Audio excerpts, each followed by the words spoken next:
আমার হাতে এক মোবাইল, অনেক দিন পর একটা মেসেজ পুরাতন বান্ধবীর।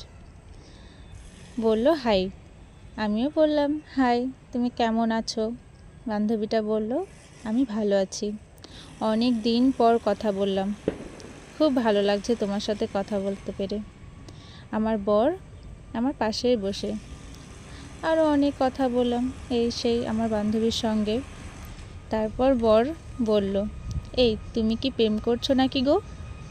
আমি একটু মজা করেই বলেছিলাম হ্যাঁ, প্রেম করছি।